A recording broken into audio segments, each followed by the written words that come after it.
Assalamualaikum warahmatullahi wabarakatuh. Berjumpa kembali dengan channel Bidadari Sunda.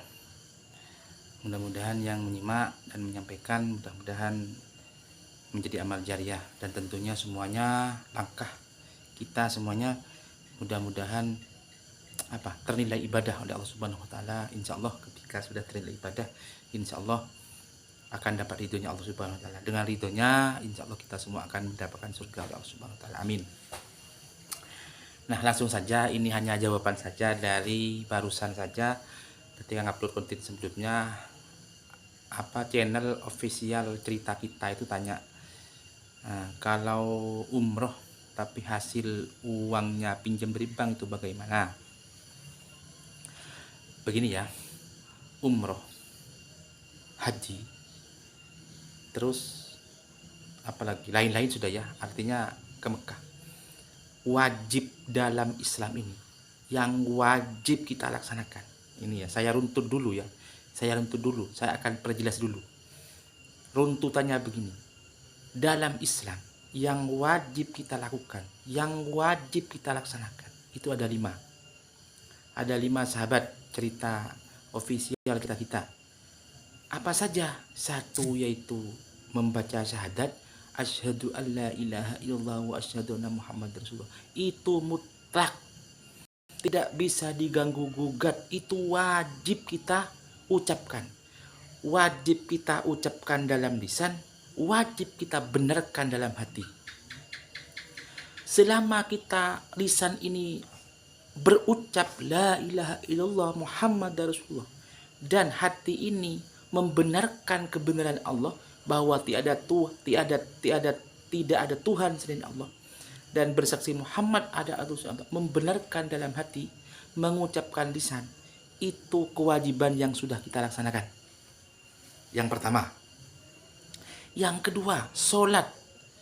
Setiap umat Islam dimanapun berada dan siapapun orangnya itu wajib melaksanakan sholat. Tidak bisa diganggu gugat, tidak bisa tawar menawar. Sholat itu wajib ya, sholat itu wajib bagi semua umat muslim, dan cara bacaannya dan gerakannya pun sama. Tidak ada yang boleh berbeda, harus sama. Kalau gerakan takbir Allahu Akbar ya begini, semua di berbagai negara, berbagai suku, berbagai budaya, semuanya itu adalah gerakannya sama, yaitu Allahu Akbar, sama, harus sama. Itu hak veto yang harus kita lakukan, sholat. Makanya perbedaan orang Islam dengan orang kafir di sholatnya. Di sholatnya, orang kafir tidak sholat, kalau orang Islam sholat. Apakah orang Islam yang tidak sholat bisa dikatakan kafir? Nah, itu namanya Islam KTP-nya saja. Sholat itu wajib tetap kita laksanakan walaupun kita tuh sakit. Ya. Sakit itu wajib kita laksanakan, wajib kita lakukan. Sakit yang bagaimana? Sakit tidak ada toleransi. Sakit apapun, separah apapun tetap wajib kita laksanakan, wajib kita lakukan, namanya sholat.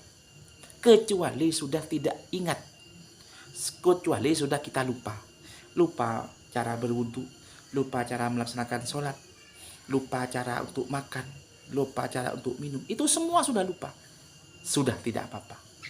Makanya ketika tidak bisa sholat dengan berdiri, dengan cara duduk. Tidak bisa sholat duduk dengan cara tidur. Tidur tidak bisa dengan cara tidur ke kanan, tidur ke kiri, terlentang. Kalau itu masih tidak bisa melaksanakan sholat, cukup berkedip, memakai isyarat. Matanya Allahu Akbar, berkedip ke atas. Rukuk, berkedip ke bawah. Yang penting pola pikir kita masih ingat kepada Allah Subhanahu wa taala, itu wajib kita laksanakan. Wajib kita lakukan. Tidak ada tawar-menawar lagi. Itu sholat. Apalagi yang sehat-sehat tidak sholat, yo fatal. Dosanya pasti besar. Itu 2 ya. 3, zakat. Zakat tuh ya wajib sudah.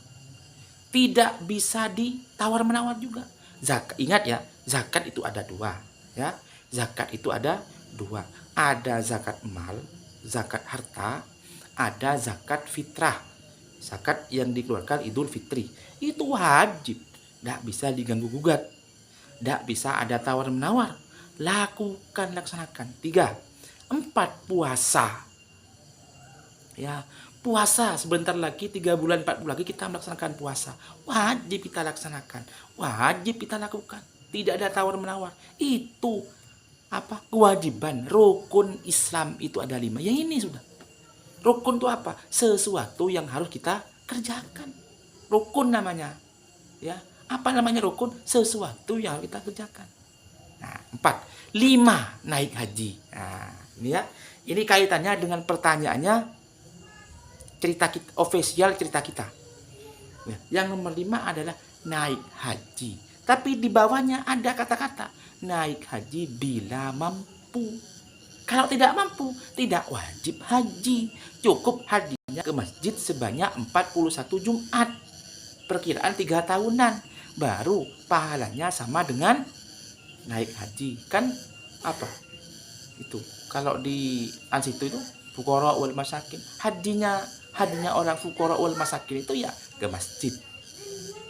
Itu haji kalau mampu. Kalau tidak mampu, ya tidak wajib haji. Jangan memaksakan diri. Ya, apalagi umroh. Ya, pertanyaannya siapa itu? Pertanyaannya ofisial cerita kita, apalagi kalau umroh. Umroh itu sunnah, haji saja yang wajib, itu pun kalau mampu. Kalau tidak mampu, tidak usah. Nah, kalau umroh bagaimana? Umroh itu pun juga sunnah. Umroh ya boleh, tidak boleh tidak apa-apa. Itu sesuatu sunnah. Ya, sunnah itu bagaimana? Sunnah itu kalau dilakukan didapat pahala, kalau tidak dilakukan tidak apa-apa. Itu sunnah. Tapi kalau kita lakukan dapat pahala, kalau tidak lakukan tidak apa-apa. Nah, pertanyaannya tadi, bagaimana kalau uangnya dapat ngutang dari bank? Bagaimana kalau ngutang dari yang lain dibuat umroh? Umroh itu kan sunnah. Umroh itu kan sunnah kan ya. Kalau uangnya ngutang dari mana? Lihat dulu referensinya. Lihat dulu prosesnya bagaimana. Ketika ngutang itu terbebani tidak keluarganya. Kalau kita ngutang ke bank, ngangsur tiap bulan, ngangsur tiap 3 bulan, atau ngangsur per semester, ya, tapi keluarga kita terbebani. Contoh, kita ngangsur ke bank, terus istri itu terbengkalai, kebutuhan istri terbengkalai, kebutuhan anak waktunya mondok tidak mondok, anak waktunya belajar tidak belajar. Itu namanya terbengkalai.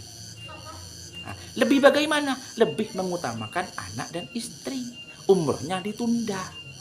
Kenapa? Ya karena lebih manfaat ngopain istri, lebih manfaat membiayai anak. Karena umroh itu kan sunnah. Sedangkan kita memberikan nafkah kepada istri, memberi nafkah kepada anak itu wajib. Ya, wajib. Jadi memberi nafkah kepada istri, memberi nafkah ke anak itu wajib, wajib mutlak. Seorang suami wajib kita memberikan nafkah kepada istrinya. Kalau kita umroh, tapi istri terbengkalai gara-gara ngutang, ngangsur tiap bulan, ya fatal akibatnya. Begitu. Nah, kalau hukumnya pinjam ke bank bagaimana? Lain lagi. Kalau ke bank itu ada yang membolehkan, ada yang tidak, ada yang mengharamkan.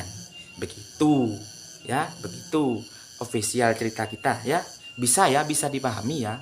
Jadi umroh itu sunnah. Jadi tidak dilakukan tidak apa-apa, dilakukan ya monggo, itu sunnah. Sunnah itu kalau dilakukan dapat pahala, tidak dilakukan tidak apa-apa. Apalagi umrohnya niat pamer. Banyak ketika umroh pamer sudah naik nyampe ke Mekah, selfie, alhamdulillah saya sudah umroh, rasanya seger, enak. Nah, kalau niatnya niat senang karena beribadah tidak apa-apa. Tapi kalau jangan niat pamer, hanya mau dipanggil abah, dipanggil haji, ya selesai, gak dapat apa-apa. Apalagi modalnya modal ngutang dari bank, selesai, tinggal susahnya saja, tinggal bingungnya saja. Insya Allah hari ini zaman sekarang banyak orang itu susah bayar pinjaman, bayar hutang, tapi rata-rata bukan susah untuk makan, bukan. Rata-rata hari itu susah bayar angsuran, susah bayar bank mekar. Nah, bank mekar di mana-mana banyak ya. Susah kita bayar angsuran. Untuk apa? Sepeda, pengen yang baru. Belum punya mobil, mobilnya biar bermobil langsung. Langsung mobil ada, pengen yang lebih baru lagi. Nah, itu manusia, itu nafsu. Hari ini gak ada, sudah sedikit sekali orang-orang yang bingung hanya karena untuk makan. Ya, mungkin hanya beberapa segelintir persen saja di Indonesia. Beda dengan zaman dahulu. Kalau zaman dahulu itu memang betul miskin itu memang untuk makan.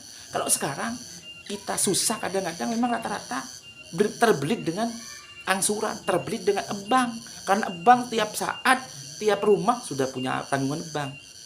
Ya, bisa dipahami ya. Nah, itu saja yang bisa kami sampaikan. Kalau ada manfaat dan ada guna video ini, mohon dukungannya. Ini sebagai bentuk siar ukhuwah Islamiyah. Dengan ini mudah-mudahan kita bisa saling melengkapi, saling menyempurnakan. Kalau ada hal yang kurang berkenan, mohon dikomentari. Insya Allah kami bukan menggurui, saya itu hanya manusia biasa, cuma saling berteman semua di media. Karena hari ini sudah zaman media. Mudah-mudahan salam sehat, sukses selalu. Kalau ada sumbu ladang boleh kita menumpang mandi. Insya Allah mudah-mudahan umur kita panjang. Mudah-mudahan kita berjumpa lagi. Kami akhiri wallahu muwaffiq ila aqwamit thoriq. Assalamualaikum warahmatullahi wabarakatuh. Salam sehat, terima kasih official cerita kita.